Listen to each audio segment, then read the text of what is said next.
All right, I think it's time to start our study session. Summer, will you call the roll, please? Commissioner Patterson? Here. Commissioner Norwood? Here. Commissioner Baker is not here. Commissioner Roberts? Here. Commissioner Stallings? Here. Commissioner Dennis? Here. And Mayor Mason. Here. You have a quorum. All right. Item number 2, at the Commissioner's request, discuss any item of concern on the regular session agenda. Is there anything on the agenda tonight that we want to talk about before we start? Okay. Item number 3, 3.1, update on the feasibility study for the consolidation of Area 911 PSAPs, Public Safety Answering Point, and Emergency Service Communications. And Captain, I think this is you, Fuchsa.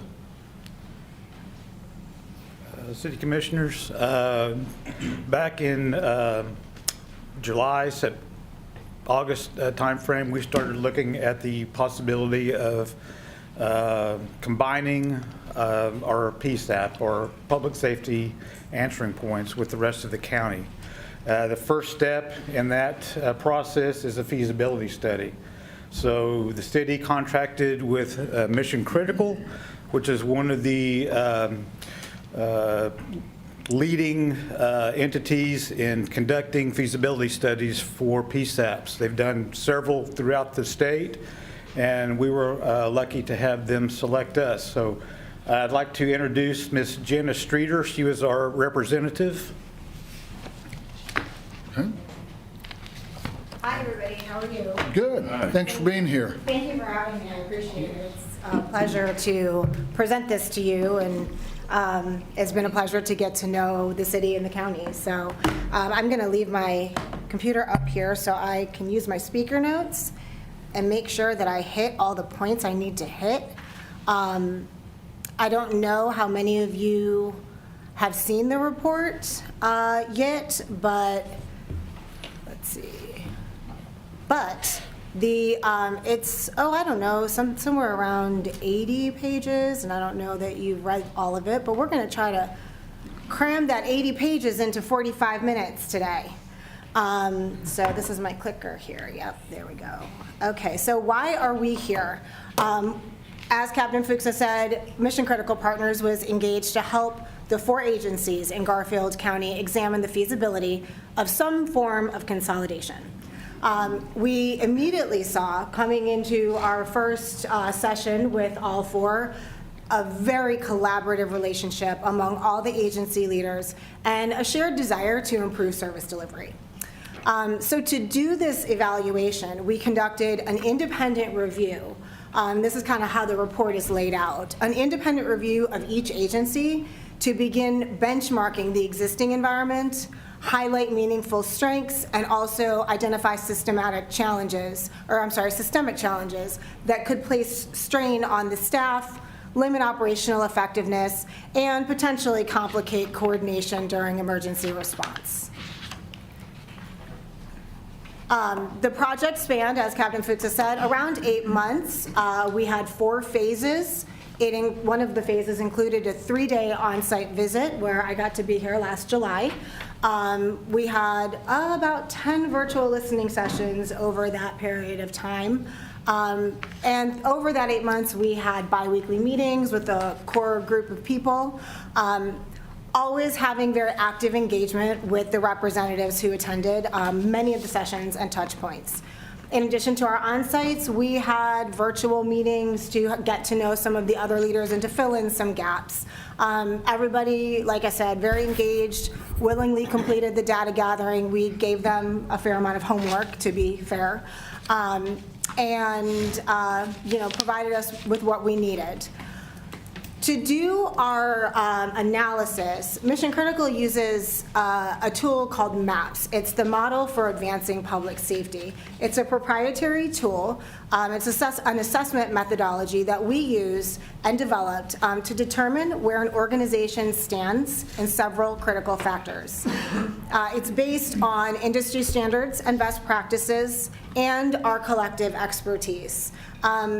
The standards that we typically use are those of 911 communications through the Association of Public Safety Communications Officers, APCO, NENA, the National Emergency Number Association, NFPA, National Fire Protection Association, IACP, Police Chiefs Association.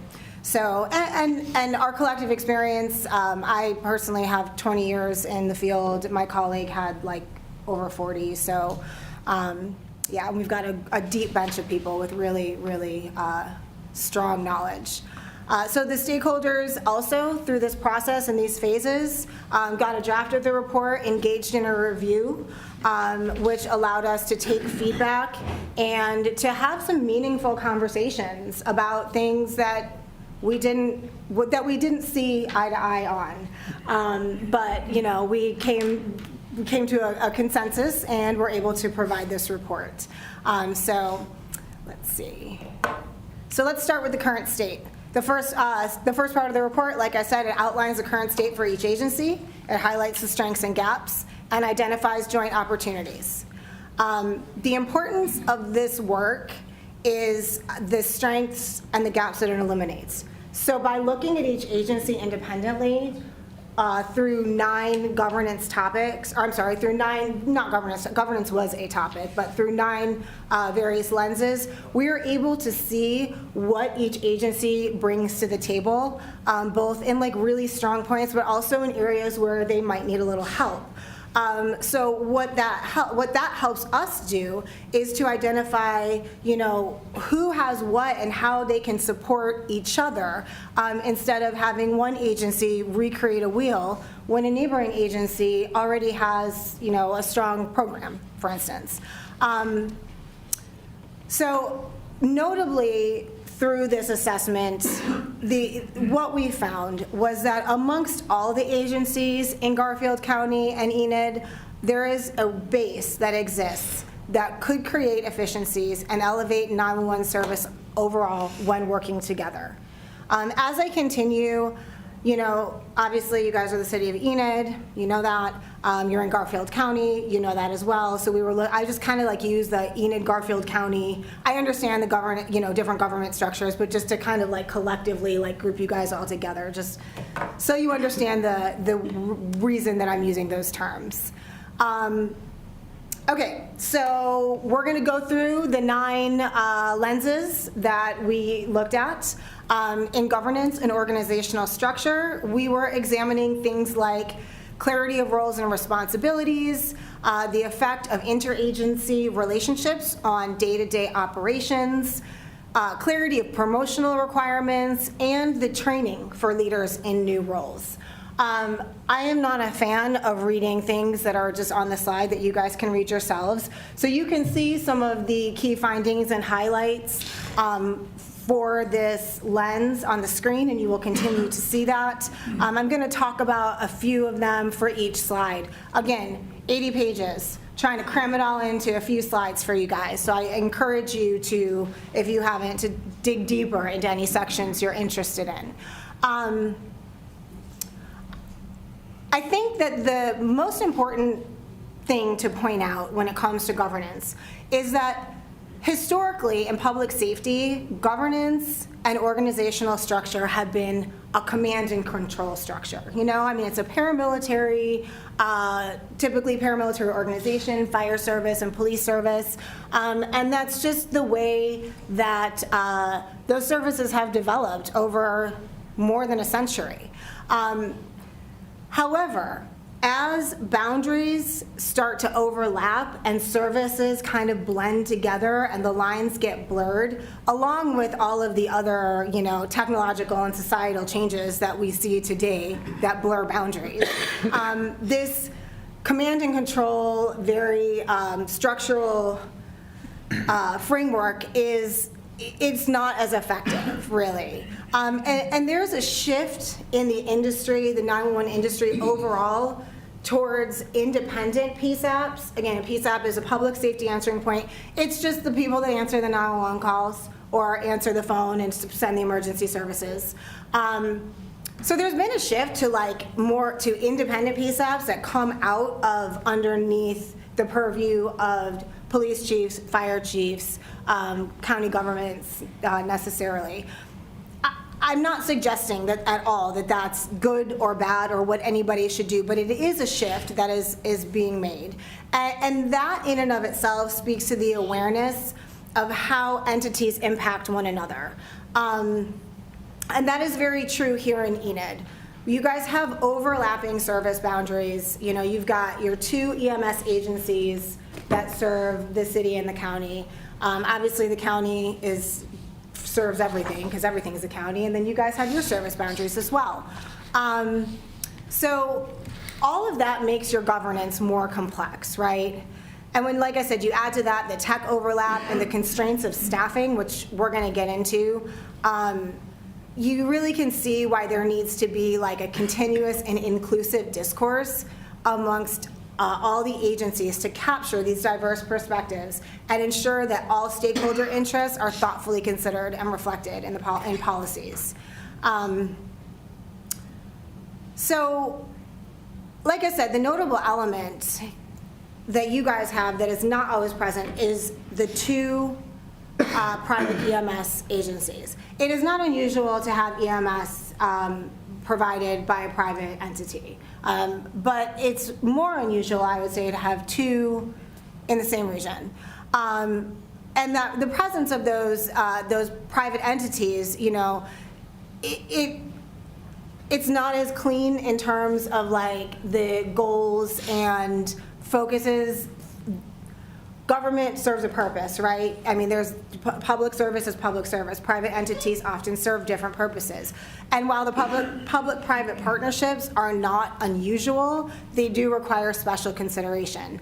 We're going to address that a little bit more, but we did see that during this study. There are some different interests at play here, which makes the idea of some form of collaboration, joining, consolidation, whatever word you want to use, a little less clear.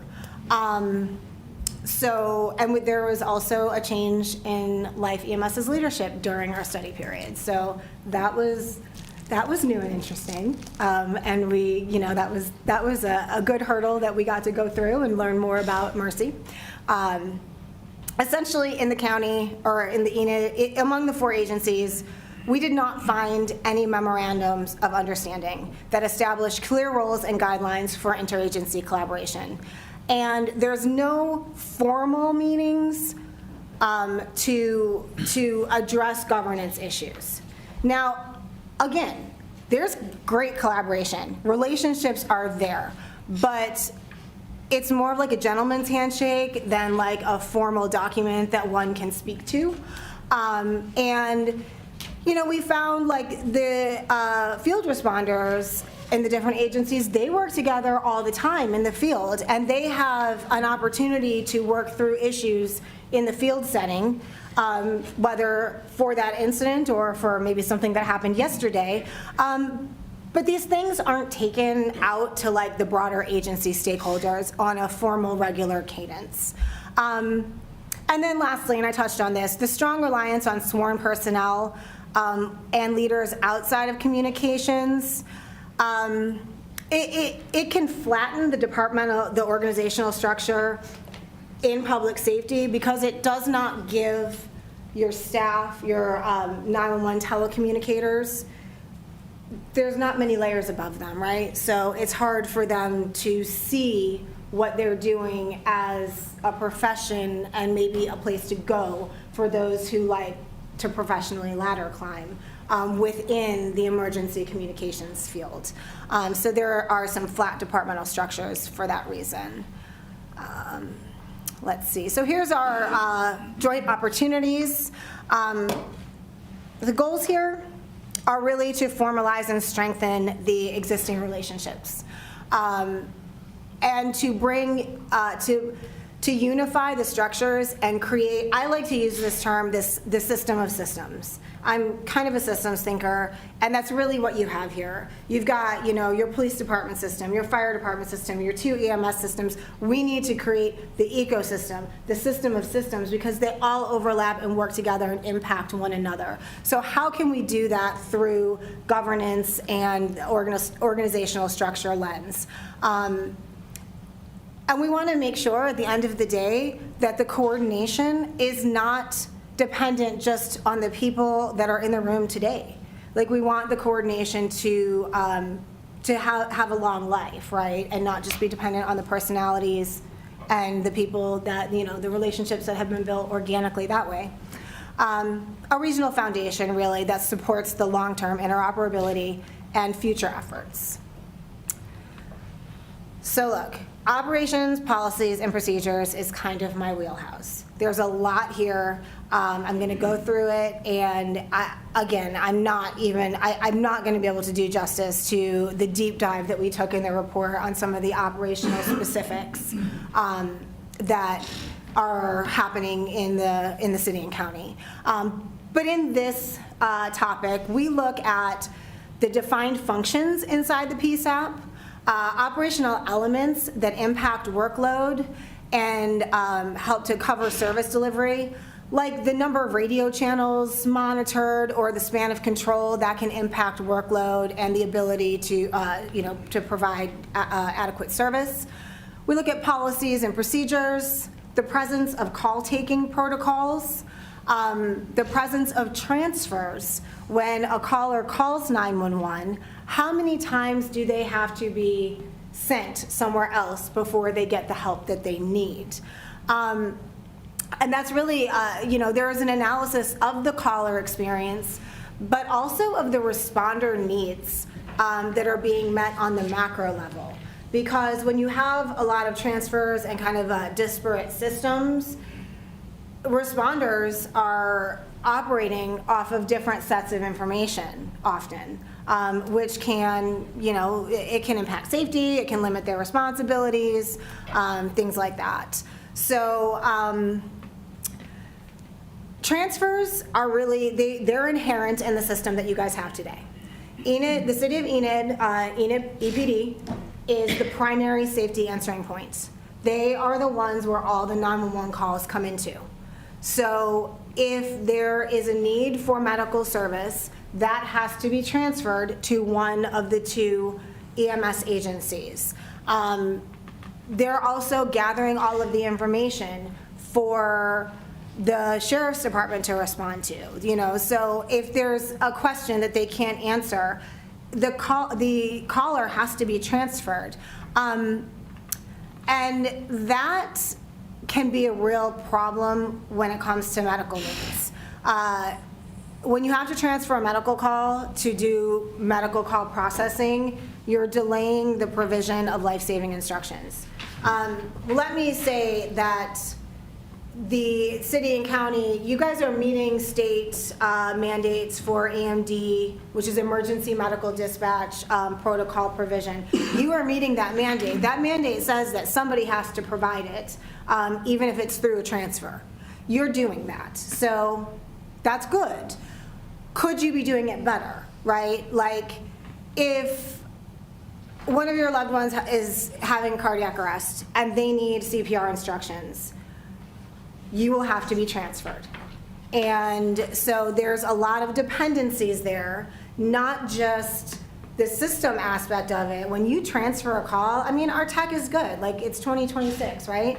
But tech is not 100%. Calls can drop, like anything can happen. And that could impact, the speed at which one gets life-saving instructions. Bleeding control, choking. I mean, there's a number of high acuity issues and high acuity incidents that can be impacted by transfers. Transfers also are frustrating for callers. They say their thing, they tell their story, and then the telecommunicator goes, okay, hang on, let me transfer you over to these people, and then they have to retell their story. I have personally been, I started as a telecommunicator 20 years ago, so, you know, I've been there. And I'm here to tell you, the second person that talks to the callers, do not give the full story of what's going on. You get like the Cliff Notes version, because they've already said their piece.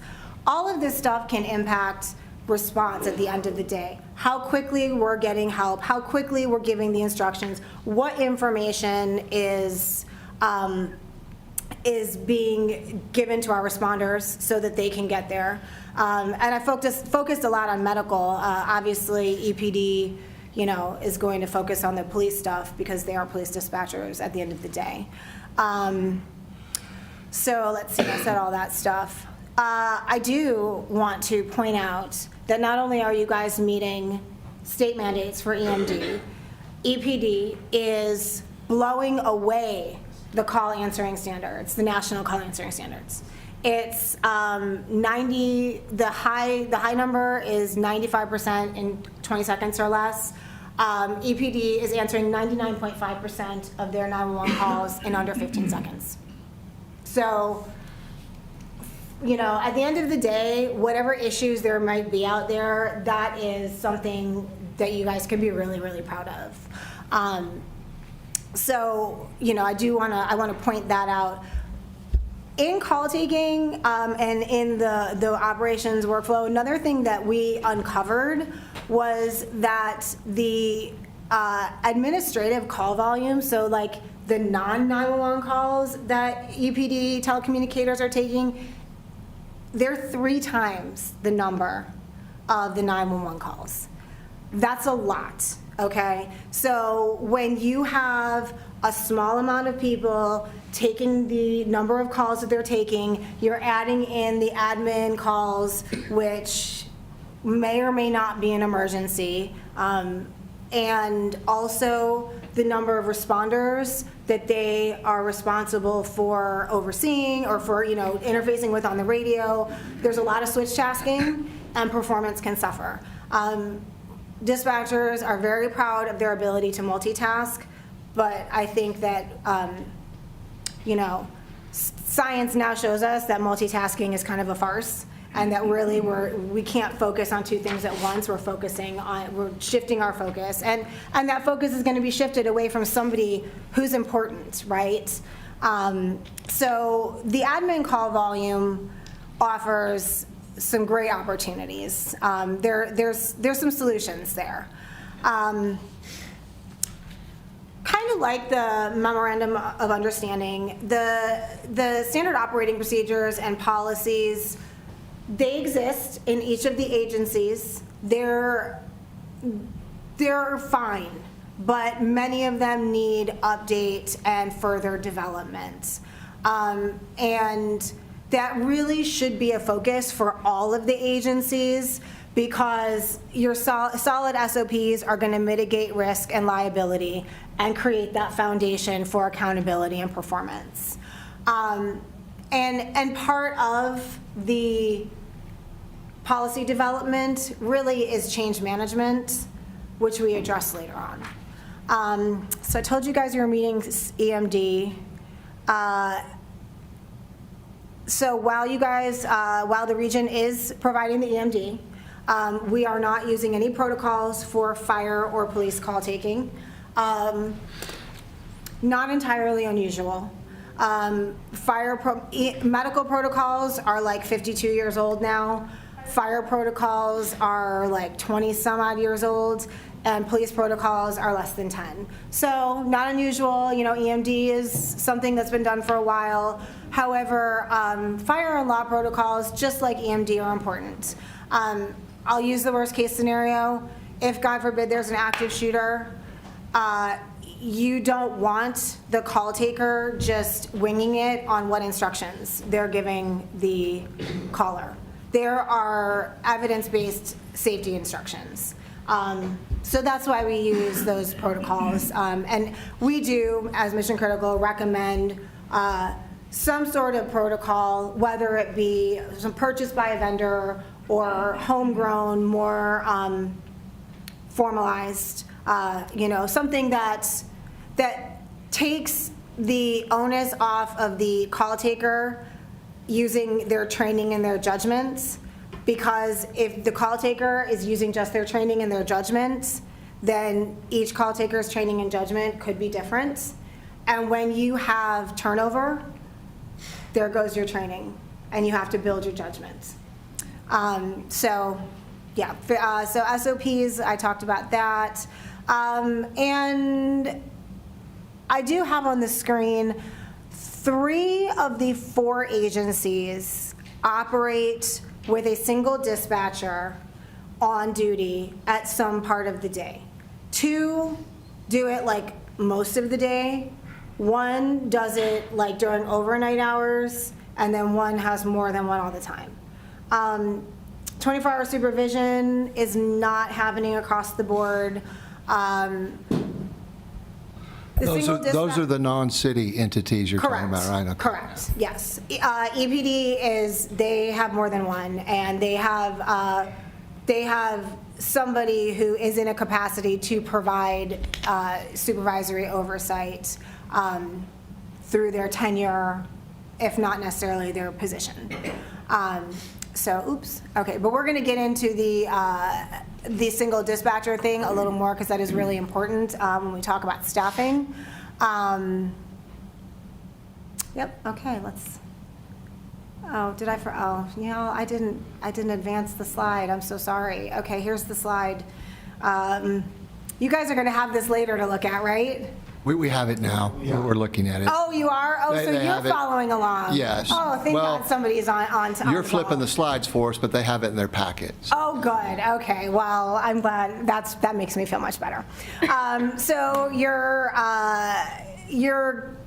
opportunities really are here on the screen. There's 4 major ones. The goal is obviously to improve the caller experience, reduce the transfer, and provide what we like to call a 0-minute response, meaning that when somebody calls 911, back to cardiac arrests, when somebody calls 911, if they need CPR, they can get hands on chest in under a minute. That means that they have, the telecommunicator is the responder who is on scene with them at that time, providing the instructions that will eventually keep them going until the responders get there.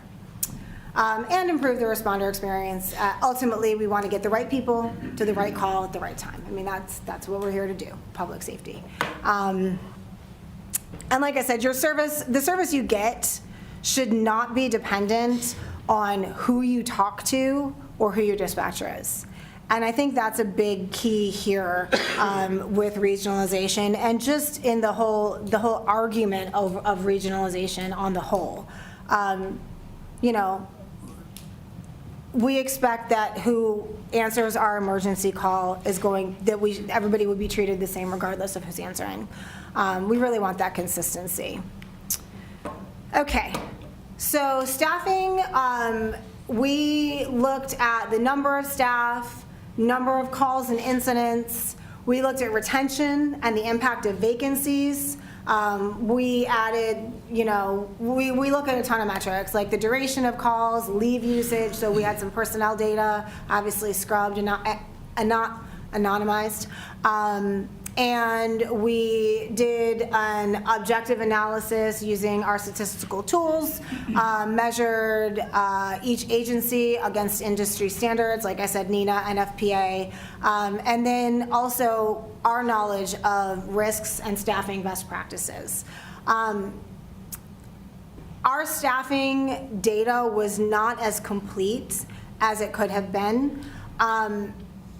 For us to do a very, very deep dive into staffing, we got there, okay, but we could have gone deeper.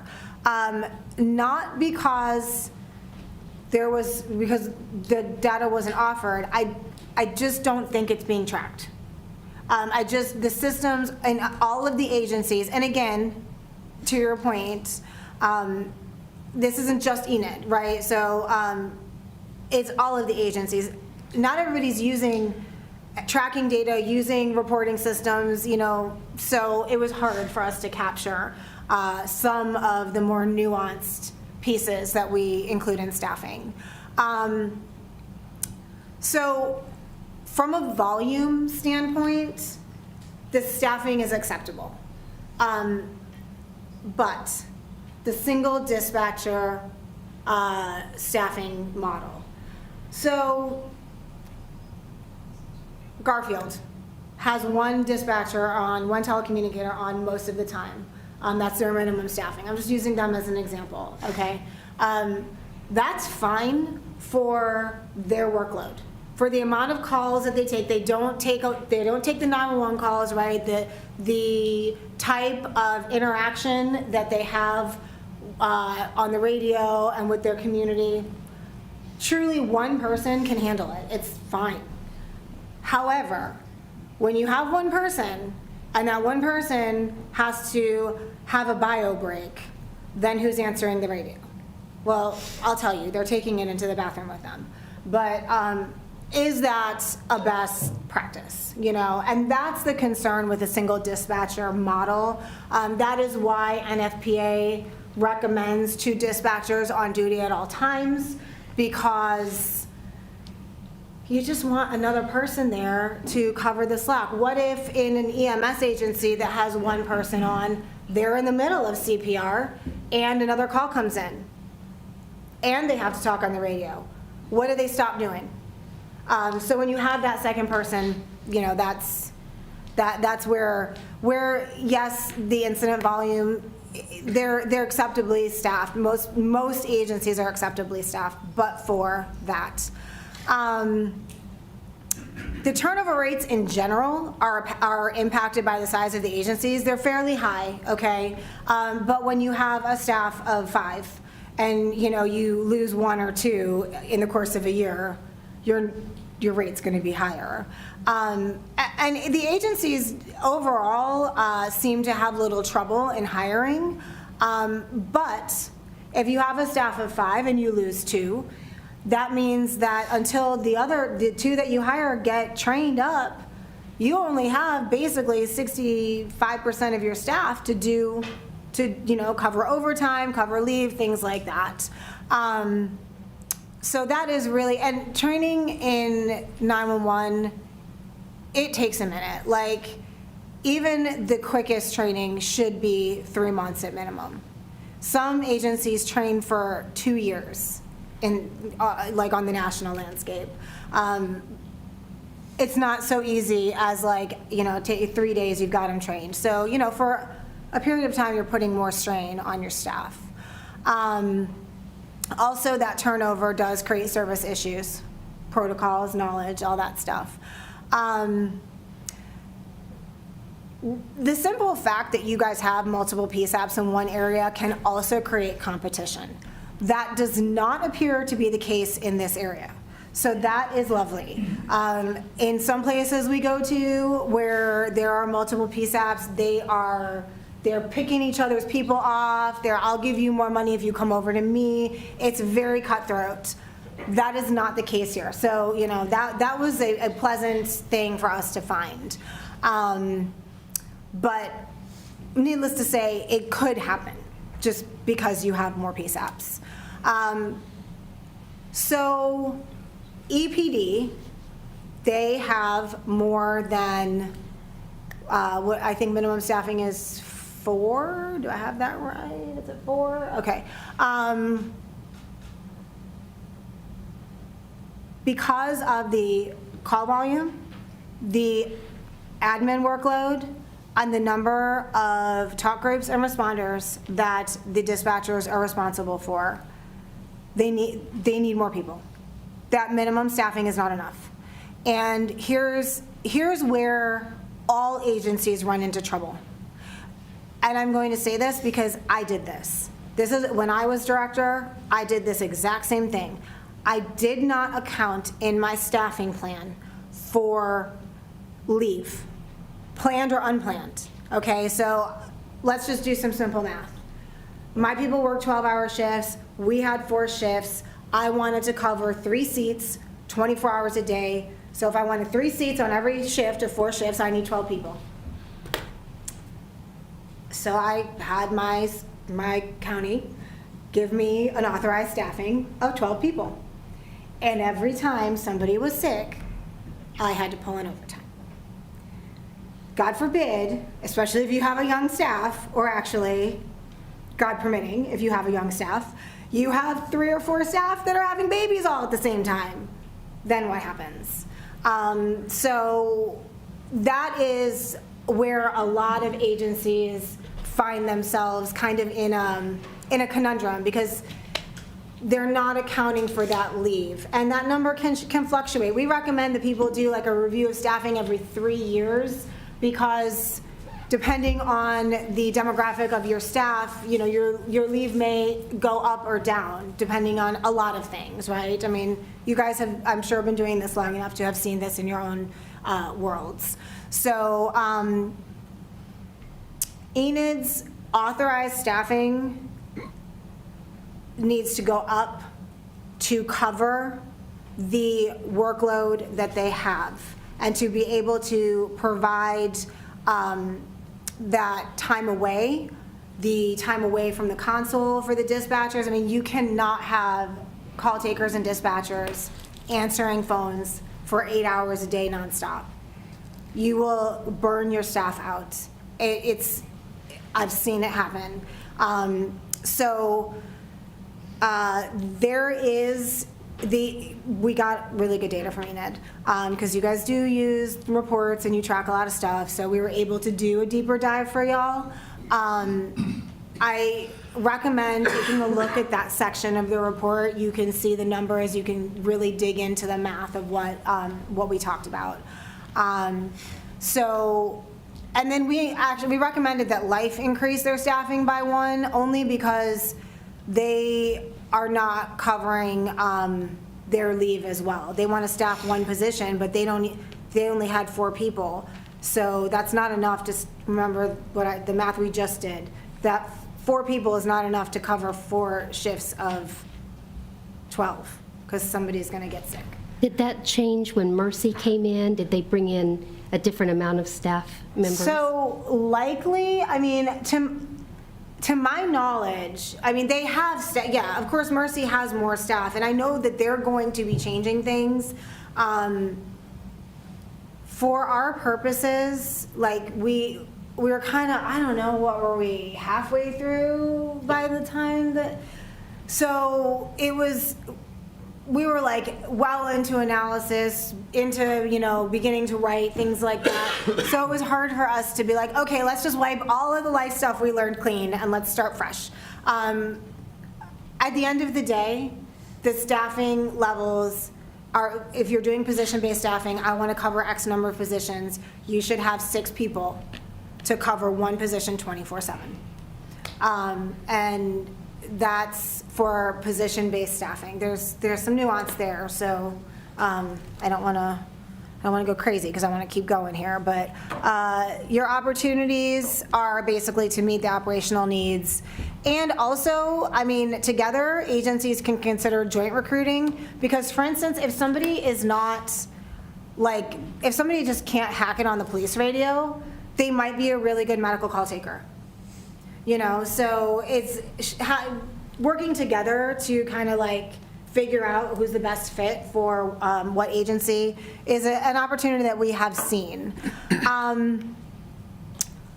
Training. We examined the existence of training programs basically against state requirements and other national standards, as well as the presence of QA programs and their associated elements. There are some very strong examples of training amongst the 4 agencies.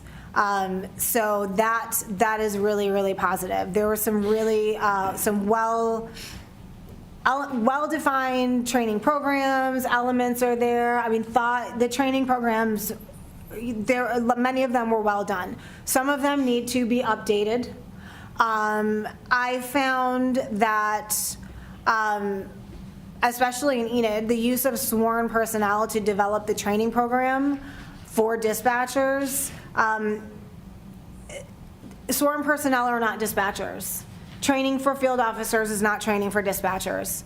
While there is some overlap, sure, there's leadership, there are elements that do relate, but it is worth looking at dispatcher-specific, telecommunicator-specific training and thinking about using like leadership programs and CTO programs that are focused, that are for telecommunicators. There's many, many of them out there. And there's many of training certifications that can focus on telecommunicators. So, and also a lot of the ones that are out there, like APCO, NENA have some, there's private companies that have them. They include like stress management elements and mental health elements that are specific for dispatchers, because the stress and the vicarious trauma like is what affects dispatchers that's not in the field, because the field, they're there, they have different types of trauma. So, those kinds of things are tailored for dispatchers. The agencies who use the protocols and are well-trained in EMD offer an opportunity for others to gain these skills fairly easily, right? You've got them in your backyard, so you can work with them to gain those EMD skills, or, you go to training and you have your people work with them in real life, so they can learn from their peers. QA and performance management is not being done in the formal and proactive manner that we typically recommend. Calls are reviewed in reaction to complaints, or tied with like EMD protocols. The agencies that do EMD typically have to do some QA related to their EMD, but those that don't have EMD are not doing a formal, sustained QA review that reveals patterns that indicate the systemic issues that are present, that identify specific training needs, and can provide structured opportunities for coaching and feedback. At the end of the day, the accountability systems really start with the policies and are carried forward through the QA. Focusing on formalizing those and building up the elements of a QA program is highly recommended.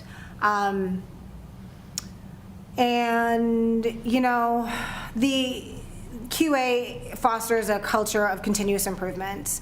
And I think that's really important when you have telecommunicators, especially in a flat organizational structure, getting some continuous feedback, not just hearing the bad things, hearing the good things, not saying they hear the bad things, because, I'm sure they hear the good things too, but just focusing on the whole person.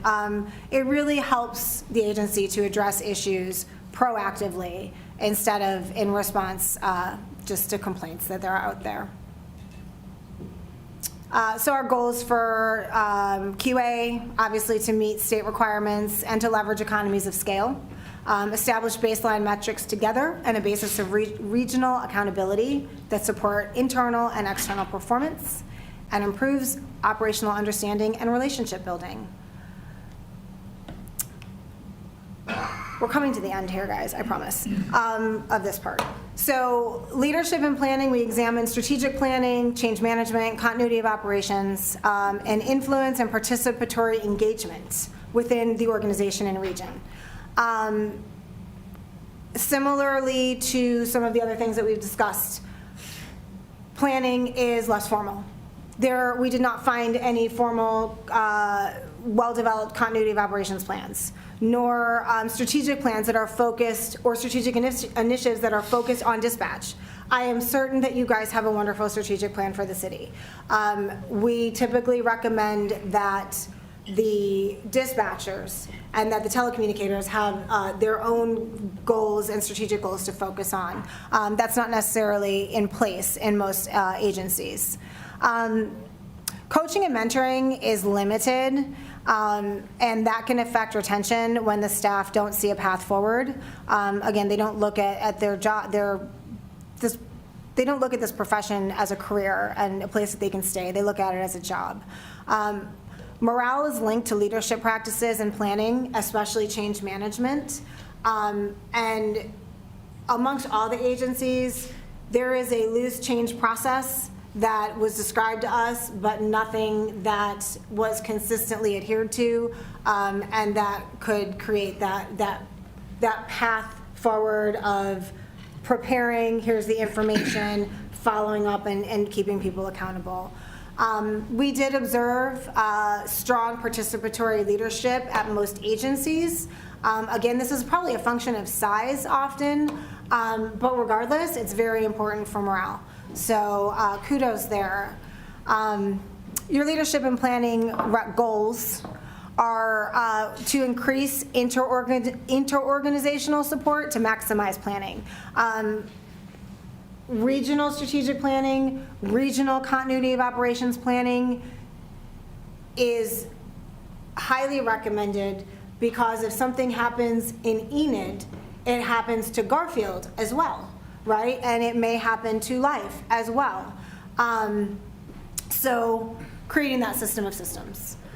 Also increasing consistent messaging and communication to staff and to the public can very much support regionalization and just kind of that move forward in 911.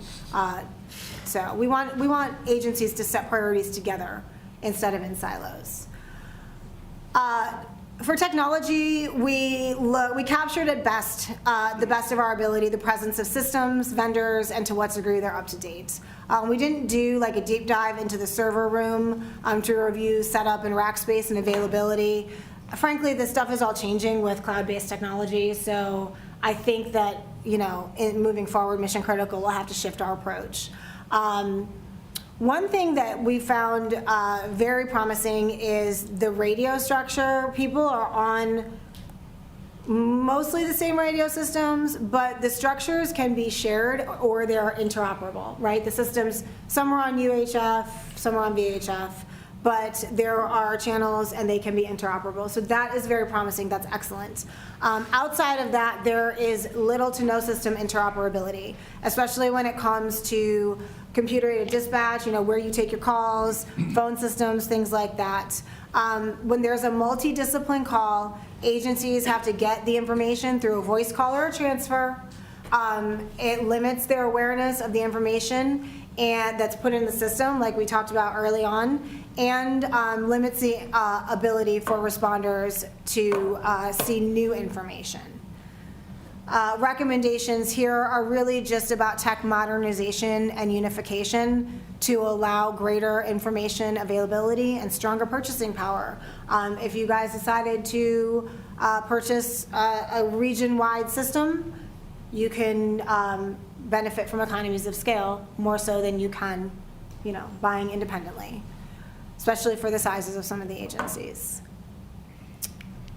Alternative response is a new and emerging thing. Here, we're kind of looking at the existence of various non-traditional response teams and mechanisms. So this is often tied in with behavioral health and your mobile crisis teams and 911 and stuff like that. But alternative response goes beyond that. It could be allowing constituents to make reports online or have a community safety officer respond to a nonviolent call, law enforcement type call that doesn't actually require enforcement, but maybe just a response. There are differing appetites for this type of thing across the country. Some cities are all in, some cities are like, no, we like it the way we're doing it. Here, there was definitely some awareness of some of the behavioral health entities out there, and also some use of your 988 systems and it's not Solaris here. Who's the state mental health? I think it starts with an S. Anyway, there's one, it's statewide. They gave iPads out for a while. Do you remember what I'm talking about? Okay. There's an awareness here of that, and there's a space to improve that if that's something that agencies are interested in. I will say this about the alternative response, especially as it's related to Enid, the city of Enid. Part of alternative response can be AI call handling for non-emergency calls. So 3 times the amount of non-emergency and admin calls than 911 calls. I frankly, I don't know what the cost of some of these systems are, and of course, it's gonna change depending on size, but that could be a benefit to you guys if you could not, you know, do the salary and benefits of an additional call taker, for instance. So just consider that element of alternative response as well. When we're talking about the admin duties, we're really talking about ancillary duties. It's all the things that dispatchers do that are not mission-critical dispatcher work. So how can we shift those responsibilities away from dispatch and let them focus on call taking and radio? These have typically been given to dispatch because we're always there. We never shut down. So we can answer the phone 24/7. But again, adding can cause excessive workload. Okay, and lastly, facilities. Here we considered site locations, operational space, did it meet the needs, expansion capabilities, and critical infrastructure elements. All the agencies are inside their host agencies, right? They're all, you know, EPD's over there in the next building, they're all inside their host agencies. And so all the buildings are commensurate with their functions, but are not, the spaces are not all necessarily emergency communications specific. Industry trends recommend more modern public safety buildings that meet dispatch specific needs. Does not mean that they have to be some large, like crazy fancy space, but something that includes adequate space off the floor for breaks, meal prep. When you've got dispatchers working 8, 10, 12, 16 hours, they need to be able to get away into a place that's not just like, you know, a little break room that a 9 to 5 might use for their quick sandwich eating, right? Other elements for like downtime or other space that can improve the work balance and working environment. It is also very important in Oklahoma that the buildings meet hazard ratings so that during a weather event, the communications does not have to shut down. There are a few buildings that I am not completely convinced meet hazard ratings for a tornado event. So back to the continuity of operations planning, what happens if? You guys do have a location here in the city that we visited that could be used for a new building should you decide to regionalize in some form. So there is an existing building, could be retrofitted, space has a nice footprint, could be used to rebuild. I'm not a facilities person, that's all I can say about that. But at the end of the day, we are hoping that these goals will support the modernization of the facilities and to provide the adequate space for staff and their needs and mitigate any hazards. So, our recommendation, based on all this stuff, is that y'all should pursue some sort of regionalization. Shared services and policy development is a great place to start with the eventual goal of co-locating operations into a new PSAP. On the screen, you see our ecosystem, and I've talked about this to some degree throughout the report, but this is really a visual representation of that and how complex emergency services is getting. Ideally, PSAPs come together organically. We have seen states mandate regionalization, and in Oklahoma, there are certainly incentives to regionalize. When participants can agree to come together naturally, the transition is smoother and the end goals are easier to achieve. The challenge is putting aside differences and politics and focusing on what each agency can gain from some form of regionalization. We have 3 here. Policy-based, Policy-based involves aligning the PSAPs through shared policies and protocols, support services, and training.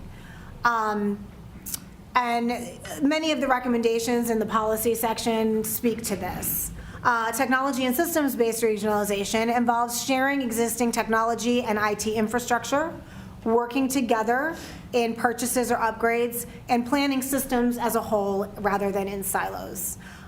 Examples of this are CAD to CAD systems, where agencies may not have the same CAD system, but they have like a gateway that allows information to be shared back and forth. Regional tech procurement is another example, or any other efforts that can improve interoperability. Remember the radio? We already have that, so that's good, because that's a high-ticket item. And then, of course, facilities-based regionalization is everybody moves in together. So each of these options are explored in the report, and each has an evaluation of the benefits, limitations, and potential costs.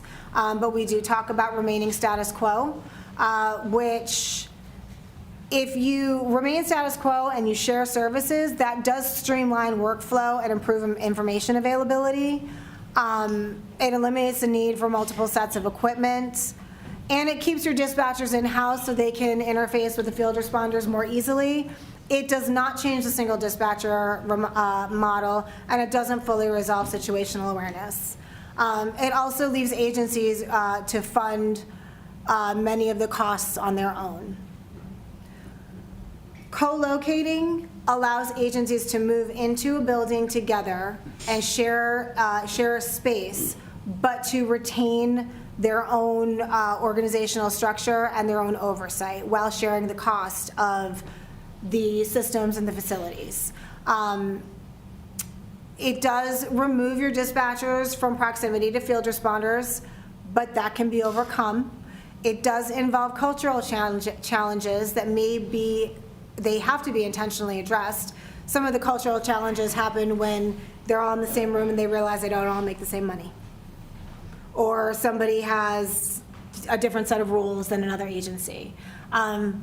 These are solvable problems, but they need to be proactively solved. This can reduce upgrade costs. Again, you've got your economies of scale, it becomes more achievable, and grants become available because you are now moving in together. Lastly, consolidation removes call transfers. You've got your 0-minute response for high acuity calls. Staffing challenges become less glaring because we bring staff together and now we have more bodies in the room to work together. You've got more consistent knowledge sharing and training, best-in-class pay. So there are a lot of benefits. The biggest limitation is that agencies lose control and it takes a long time. Creating a consolidated entity, it takes a very long time, and it is the most complex option. Should that be chosen down the road, grants are absolutely available, and formal cost-sharing models have to be developed, and that's takes some time in and of itself. I already talked about our recommendation. Starting with policy-based, pursue co-location, and the reality of full consolidation here with the two private EMS companies is I'm not going to say it's impossible because nothing's impossible, but it's less likely. They have their own interests, so I don't see that as a near-term option at all. And when I say near-term, I'm saying like 5 years from now even. But co-location is certainly a near-term option that can move you closer to where you may want to go. Let's see. I've got some benefits of co-location. You guys can read through that. I actually have no speaker notes on that because it's all on the screen and you have it in front of you. And let's see, the last slide. So, depending on what you guys want to do, consideration for governance, personnel and operational configuration, and cost sharing have to be worked out. So once you guys make that decision to move forward in one of these directions, then considering, especially if you choose to eventually co-locate, the core governance challenge there is achieving the operational coordination and consistency while retaining the separate and independent leadership. You've got to create mechanisms for joint decision-making. You've got to have oversight bodies and binding agreements. You've got, your ILAs, MOUs, developing these structural agreements that really are a win-win, because we don't want anybody to lose in this decision. And so, of course, as you all know, that takes some time to develop. Oops, wait, what's happening here? Okay. Personnel and operational configuration, it doesn't change the operational needs that are driven by the workflow, but it creates an environment where a dispatcher is not alone. Even if Life has one dispatcher or Miller has one dispatcher on at a time, if they're in a room with 3 other agencies, they're not alone. So depending on how you configure, cross-training or what kind of agreements you have in place, there are opportunities for them to help each other out in surge environments. And because Enid is the primary PSAP, through certain agreements, they would keep that structure, but then, help other agencies as well. So again, I go into this in a little more detail in the report. And of course, cost sharing we have a whole ROM section in the appendix of the report that breaks down the estimated costs. So you guys, I know the dollar amounts are important in considering this to council, so I do implore you to look there. Operating costs typically remain pretty steady with co-location, so that is a benefit. And cost-sharing models are typically simpler in the co-located environment, just because you're retaining your financial responsibility for your staff. So it's really about how do we share the facility and the tech together, which is simpler than benefits and salaries and pensions and whatever else. Questions? So many. So many. But I think we are definitely going to need maybe separate study sessions for each category that we're talking about, because that's a lot of info. It's so much. Looks like there's lots of opportunities for improvement, but it sounds like we've done a pretty good job operating the way we have with the amount of staff that we've had. So kudos for the hard work that's been done, but it looks like we've got to dig in and do some more. As I said, a number of times, the base is there.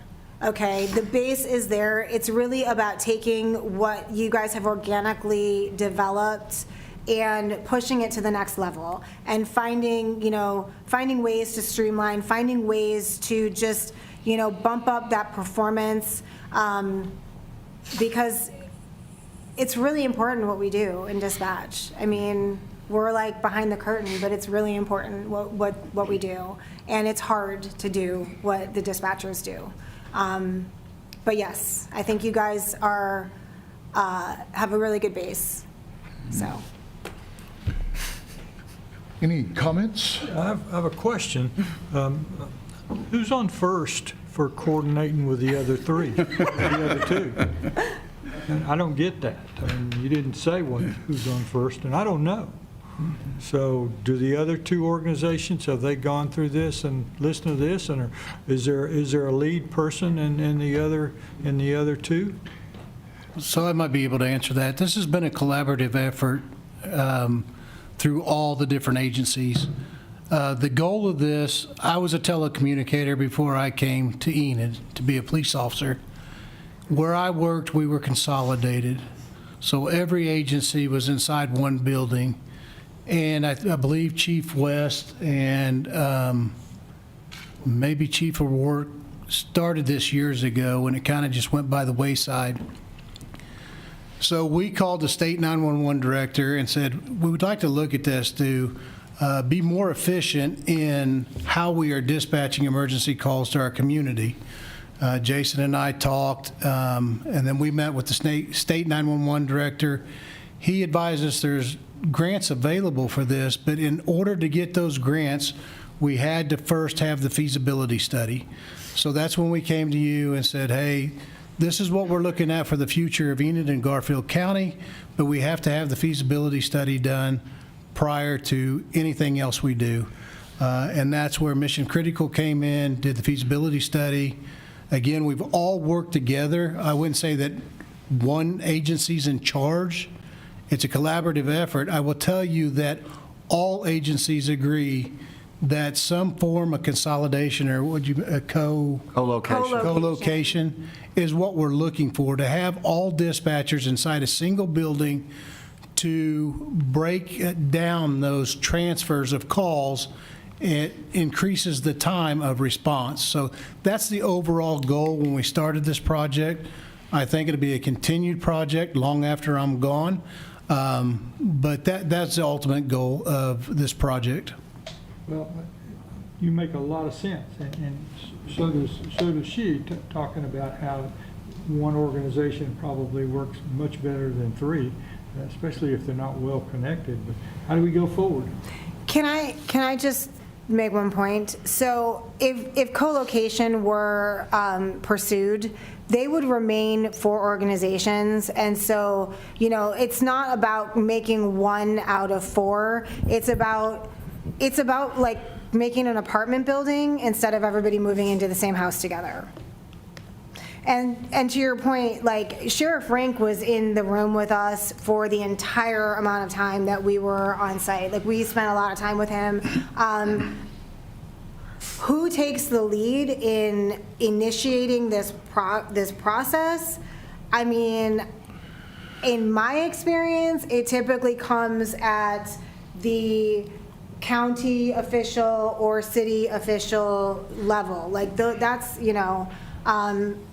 it's important in co-location, as I think in all of this, to be collaborative, so that there doesn't appear to be one like power of will that is kind of. And that's exactly what scares me. Yeah. Is that one power of will.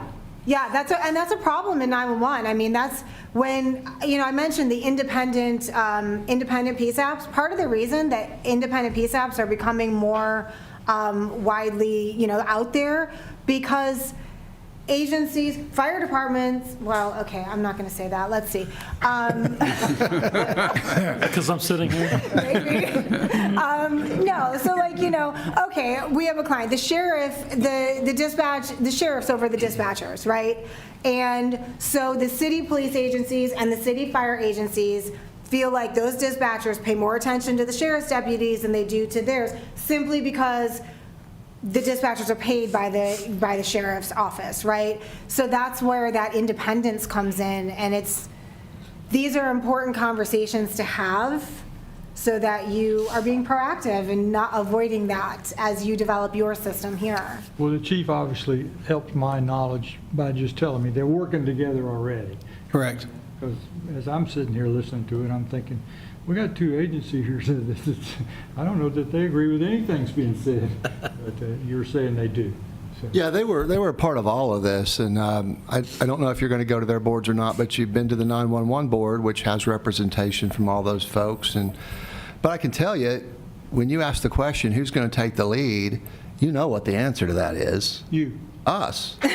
We're the ones that got to pick it up and do it. The others are very helpful, but if it's going to happen, we'll have to do it. And so, but I do want to hear that stat again, because we've been talking about baseline stuff. But didn't you say something about we answer calls within 15 seconds? And what is the 99 nationwide? 99.5% of the time, the 911 calls are answered in under 15 seconds. Okay, and we're doing that with the current staff we have, with the current issues that you pointed out and non-issues. And what is the national standard that you compared that against?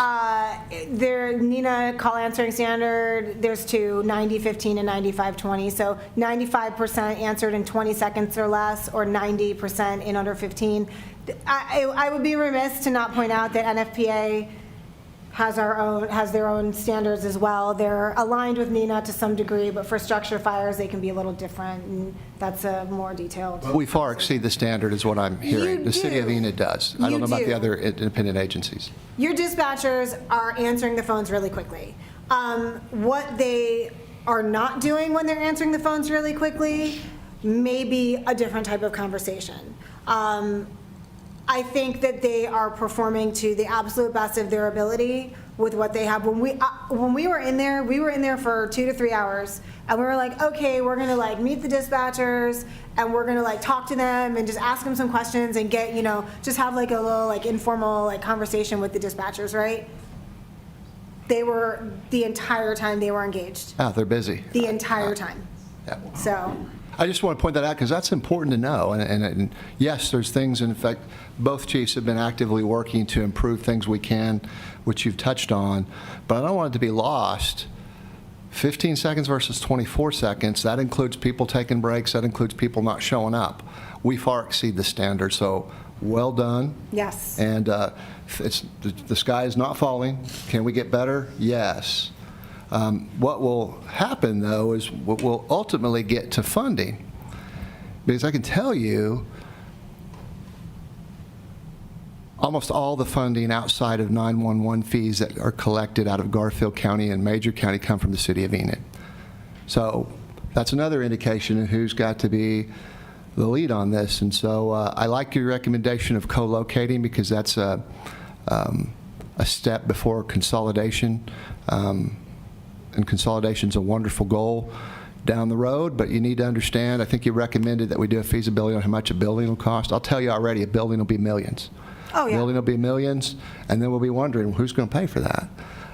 While we have all our other challenges. So I'm just, I'm feeling unusually candid today, and so I just want to make sure we don't leave here with the impression that nothing's wrong with our 911. The leadership of our two chiefs, with the leadership of the other agencies, has brought us to this, and collaboratively we all want to make improvements. But sky is not falling.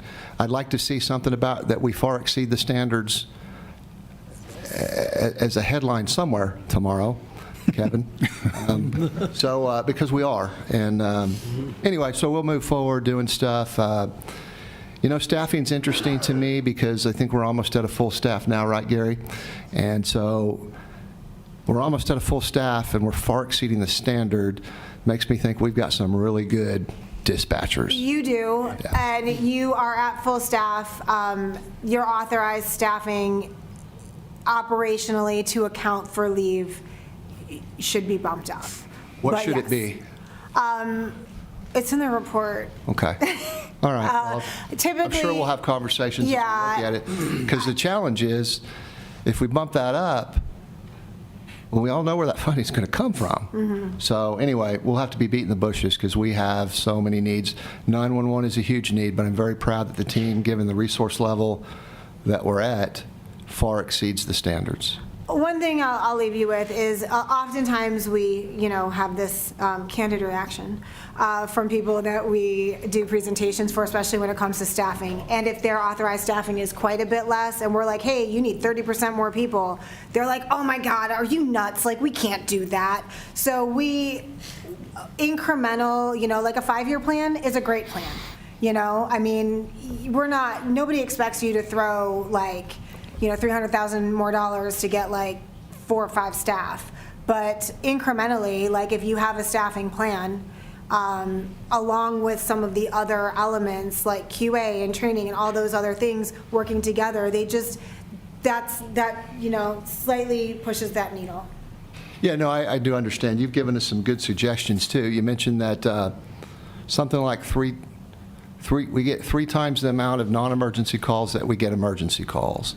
So I was listening when you said perhaps AI can augment the staffing level. I was also listening to, in an ideal world, it'd be nice if and we'll have conversations with those other agencies, if their staffing can help us, especially if we're co-located. Those are definitely. things I would be looking at before the answer is just we'll hire more people, because that's not Yeah. always the answer. So. Any other questions, comments? Gina, thank you so much. It was very interesting, very in-depth. I think we are going to probably have to break this down into smaller nuggets for us, but I've thought for a long time that it made no sense for me for us to have 4 different locations. But I do know that funding is always an issue. As we got into the committee to relook at our EMS service and eventually issue a license to Mercy, it became very aware that we were having to transfer calls, and that time took a lot longer. And, that, just things that I didn't always know about Right. was having to happen. So I do think we can be more efficient than what we are. I think it'll take some time, but I'm also very proud of our group that we have right now and that we're able to do what we have. I talked to Duke Dixon the other day. Some of y'all were in that. In January alone, they had just EMS, just Mercy Regional had 476 transports that they did in 1 month. So now you factor in fire, you factor in PD. I mean, those folks are worked. Yeah. And they're worked. So we do appreciate it. Thank you for all the Thank you. information, and we'll work on this. If you don't mind, I'd like the commission to keep in mind, the reason we had this feasibility study is there's grant money out here that they're begging to give away, but we can't even apply for that unless this study was done. So that was the main goal of this study. Okay. So, Very good. We're all about grant money, aren't we? Yeah. Well, it is 6:16. I think we're going to, I'm going to adjourn right here, and we will pick up our regular meeting at 6:30. We're adjourned.